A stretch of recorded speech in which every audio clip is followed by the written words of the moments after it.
ये अब समझ जाए कि ये रह गए तो सबसे पहले तो जमहूरियत खत्म, क्योंकि अगर पार्लियामेंट के अंदर ऑपोजिशन लीडर राजा रियाज होगा तो इसका मतलब पार्लियामेंट खत्म है। जो लोटा अगर वो ऑपोजिशन लीडर है जो नून लीग पे टिकट पे लड़ेगा, इसका मतलब जमहूरियत खत्म। फिर FIA खत्म, क्योंकि FIA के ऊपर शहबाज शरीफ खुद आके बैठ गया। जिस तरह मैंने कहा कि बिल्ले को बैठा दिया दूध की हिफाजत करने के लिए, इसने आते साथ ही अपने सारे केसेस खत्म किए। 16 अरब रुपए के केसेस है इसके ऊपर, जिसमें इन्होंने इनके होते हुए डॉक्टर रिजवान जो इन्वेस्टिगेट कर रहा था, पहले वो मरा हार्ट अटैक से। उसके बाद जो नदीम था इन्वेस्टिगेटिंग ऑफिसर, उसको हार्ट अटैक हुआ। फिर गुलजार मरा जो इनकी नौकरी करता था, जिसके अकाउंट में पैसा आया, वो हार्ट अटैक से मरा। और चौथा मकसूद चपड़ासी, 50 साल की भी उम्र नहीं थी, वो दुबई में हार्ट अटैक से मरा है। ये ऐसे ही है जैसे हमेशा LDA का रिकॉर्ड जलता था।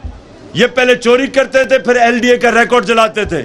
ये इसी तरह ये FIA के अंदर भी अपना रिकॉर्ड साफ कर रहे हैं। नैब के ऊपर बैठ गया, सारे चोरों ने अरबों रुपए की जो चोरी की थी, नैब खत्म। उसके बाद पुलिस का ये हाल है कि हमारे जमाने में कोई बताया हमने किसी के ऊपर झूठा केस किया हो। जब से इन्होंने संभाला है, पुलिस को इस्तेमाल कर रहे हैं लोगों के ऊपर झूठे केसेस, झूठी FIRs। मेरे ऊपर कोई 8 FIR हैं, सारे हमारे लोगों के ऊपर उन्होंने केसेस किए हैं। हमारे दौर में कब हमने कभी किसी, इन्होंने लॉन्ग मार्च की, मैंने तो जब ये बिलावल ने कम पे टांगने वाली मार्च की, और उससे पहले फजलुर रहमान ने 2 दफा लॉन्ग मार्च की। मैंने खुद कहा कि मैं आपको खाना भी भिजवाऊंगा, कंटेनर भी दे दूंगा। हमने कभी कोई कंटेनर रखा ना, इनका रास्ता रोका ना, इनको पकड़ धकड़ की। इन्होंने सहाफियों के ऊपर जो कर रहे हैं, आज जो सहाफत की आजादी है वो खतरे में है। FIRs काटी जा रही हैं। वो सहाफी जो सच बोलते हैं उनको भगाया हुआ है, उनकी नौकरियां खत्म की जा रही हैं। हमारे जमाने में हम फेक न्यूज की बात करते थे, यहां ये मुंह बंद कर रहे हैं सहाफत का। फिर मीडिया हाउसेस को पैगाम जा रहे हैं कि तहरीक इंसाफ की कवरेज ना करो। और फिर जो ब्यूरोक्रेसी है उसमें करप्ट लोगों को ऊपर लेके आ रहे हैं। तो ये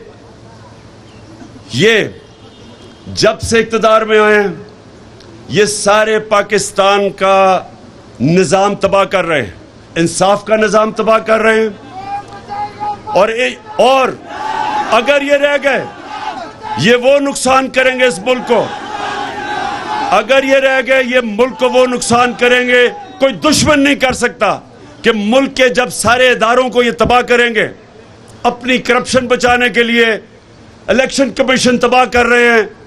इलेक्शन कमीशन को इलेक्शन रिग करके, धांधली करके अपने आप को मुसल्लत करना, कोई भी पाकिस्तान का इदारा ये नहीं छोड़ेंगे। और मुल्क जब तबाह होता है, सिर्फ यही नहीं होता कि उसके पैसे चोरी होते, जब इदारे तबाह होते मुल्क तबाह हो जाता है।